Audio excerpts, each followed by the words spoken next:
Ayan, magandang araw mga kaibigan. Ang lulutuin naman natin ngayon ay ginataang gulay. Ayan, samahan niyo po tayo magluluto na ng ating pang-ulam. Ayan, ilagay ko na yung luya at bawang. Sibuyas naman ang ating ilalagay.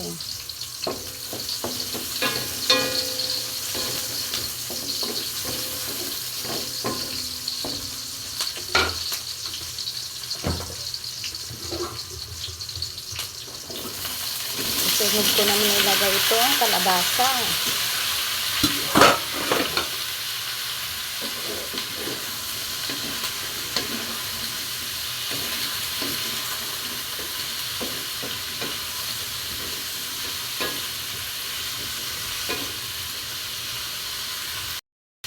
Lagyan ko ng konting tubig para maluto itong kalabasa.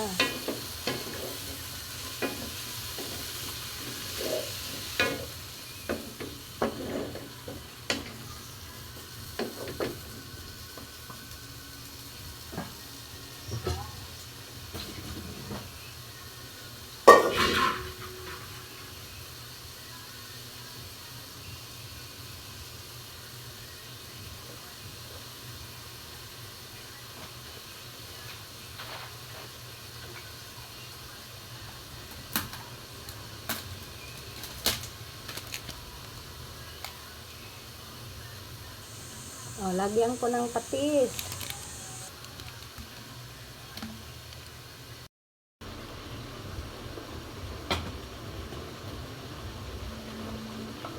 Pag nalutong bahagya yung kalabasa, o, lagay ko na itong sitaw.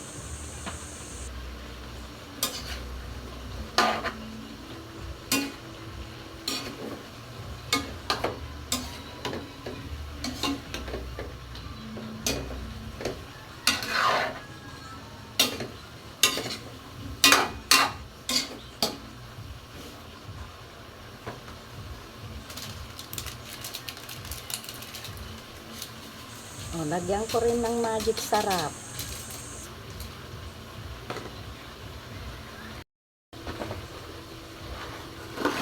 O, lagay ko na itong sipit ng alimango. Ito pong isasahog ko ngayon kaya masira at hindi makain. Ayan, isasahog ko ito sa aking ginataang gulay, ang ipit ng alimango. Kaya ayaw po nila kainin yan, matigas daw. Ilagay ko na rin itong gata.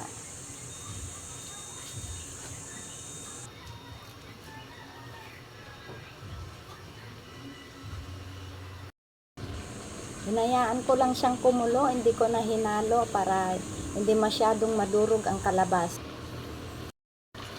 Ayan, okay na to, luto na to.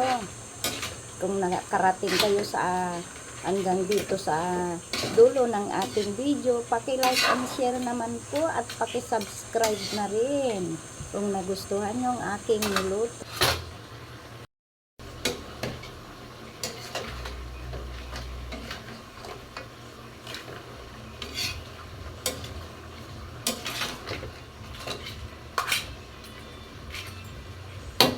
Luto na. Ayan, tapos na ako magluto. Sana nagustuhan nyo at niluto ko. Paki-like, share, and subscribe na rin. Bye!